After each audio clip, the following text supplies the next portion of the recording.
Good evening, traders. It is Thursday, November 29th, 7:30 p.m. Pacific time. That'd be 9:30 Central.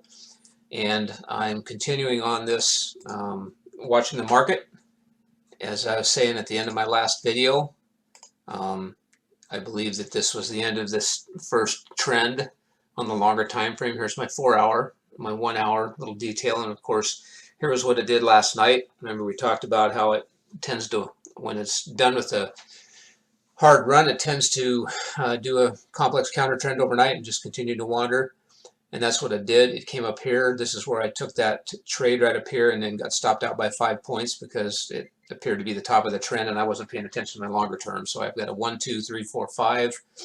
And I'm thinking this is an ABC and the C wave is going to go down. As I said before, typically they tend to go back to the bottom of the wave 4, which this was top of the 3, 4, 5. Here it is on the 1-hour. And again, remember the difference between a 12-hour and a 4-hour is I've got 20 times the detail on the 12-minute. Sorry, I mean the 12-minute. 20 times the detail here that I do on the 4-hour. So you get to see all these little nuances. But come up here to top of the trend, A, B, C, before it decides to keep going. You'll notice over here, this is an important point to remember with my long-term view. Remember, top of the market, A, B, C, and now I'm working on the theory that this is a 1, wave 2, heading up to wave 3.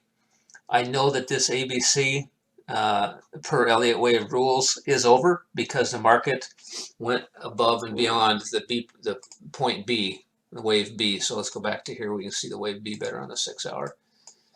Market's already gone on and taken out the B, which means that this correction is over. Technical, just an Elliott Wave definition. Still, we look at shapes, we look at what the market's doing. It's going to be going pretty slow here for the next 12, 11, 10 hours through the night before the day session on Friday. And I'm going to go short right here. I think this is a high probability trade. I can set this, my stop, I'll set my stop about 7, and I'm shooting for about 20 overnight. But I'll watch this last C wave on a shorter time frame for a while, and if I'm up early, this is still going and I see the end of that, even though it doesn't get down to this line I've drawn here, that's when I'll get out because I like to have the market tell me when to get out. But when I'm in bed and I'm sleeping, sometimes I set my take profit to a certain point and then see what happens when I get up in the morning and look at it. So right now we are going to, in fact, we're going to do 2 contracts because we're up where we can do 2 now. So I'm going to do 2, hit the sell. We're going to go 7-point stop loss, so 48.25. And as far as our take profit for now, we'll set it down here at 27.24. Let's see where that lands. Okay, so 17.25 versus 7 on the stop loss. So let's just bump that down to 18.25 points. 18.25 versus 7, so it's about 2.5, 2 3/4 to 1 risk reward. So that's where I'm willing to go with that right now. Again, it's 7:37 p.m. Thursday. Of course, it's a low volume, quiet time of the night, and things are moving slowly. So I just dropped that line in there. That's the length of the A wave. And sometimes I like to just for reference point stick that in there and see where it might go. So I will get back to you in the morning tonight quickly if it continues up and stops me out, or in the morning we'll find out where we're at.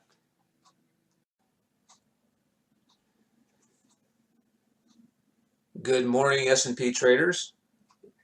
It is Friday morning and 6:30 in the morning, 6:25 in the morning, and I have actually got up at about 4:45 this morning, decided just to take a look at where this trade was at. Remember, I went short last night, figuring that through the night it would finish its ABC. And also, you might remember that I said sometimes, a lot of times, the correction will come down to the bottom of the wave 4.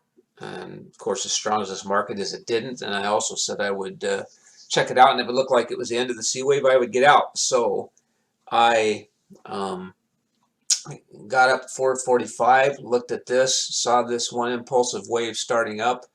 And the CCI, about the only time I use it is to just kind of look at the confirmation of how much strength was in that market. And so I I got out right here, and I took 9.5 points for not bad for being asleep and making 9.5 points. And so I got out at 4:45 plus 9.5 points. Let me give you that note. I make notes to myself, especially in the morning, because I'm groggy. And so I closed this trade number 7, and then about 12 minutes later, I'm looking at this market saying, was this the bottom of the C wave? I thought, yeah, it probably was the bottom of the C wave. So I went ahead and turned around and went long at 4:57 a.m.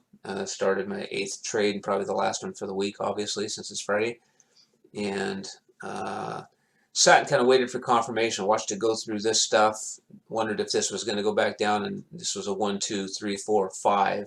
And this wave 5 was actually going to go down a touch. So I had my stop loss set down here about 5 points. But that was the bottom. I picked it right. What do you know? And what was strange was at 5:23 you had this long, all of a sudden the market just shot up. These are 10-minute candles. The market went up 8 points in that one 5-minute period. So there's no economic news that I could see. You know, we always try to figure out why did it do that. So anyway, I will end that right here, and I'll start another video, and we'll do a trade number 8 video and talk about it a little bit.